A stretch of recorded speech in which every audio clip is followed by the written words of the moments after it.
Aristotele, politica in retorica. Politika.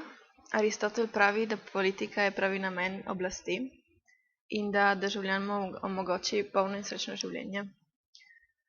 Aristotel pravi, da je človek politično živo bitje in s tem, da je socialno bitje, lahko uresničuje samo se lahko uresničuje samo v mestu oziroma polis. Aristotel je vztrajal, da so družbena in politična sfera predpogoj za srečno življenje. Etika in politika si nista v protislovju.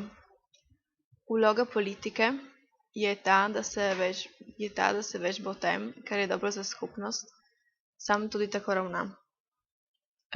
Akterji političnega življenja so lahko samo moški državljani. Aristotel pravi, da poznamo dve oblike oblasti, in sicer negativne in pozitivne.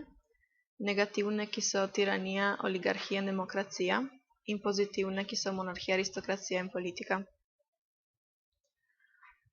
Retorika. Napisal je delo o retoriki, in sicer Tehne retorike ali tudi Perih retorikes. Delo je razdeljeno v 3 knjige.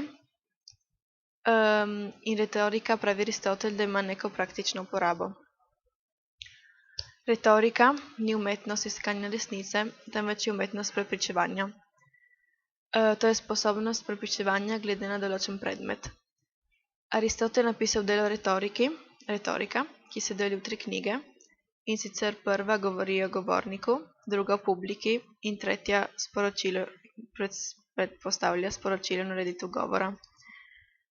Prva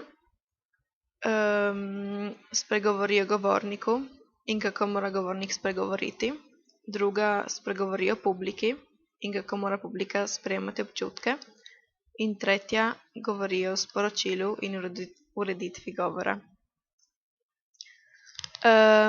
Aristotel pravi, da poznamo 3 tipe govora. Prvi, ki je vezan na zakonodajo, in drugi, ki je sodni govor, in tretji tip pogovora, ki je slavnostni govor. Prvi tip pogovora, oziroma tisti, ki je vezan na zakonodajo, ima ta namen, da skuša prepričati publiko o bodočnosti odločitve. Drugi, sodni govor, skuša prepričati publiko glede dejanj, ki so se že zgodila. In tretji, slavnostni govor, pa je vezan na sedanjost.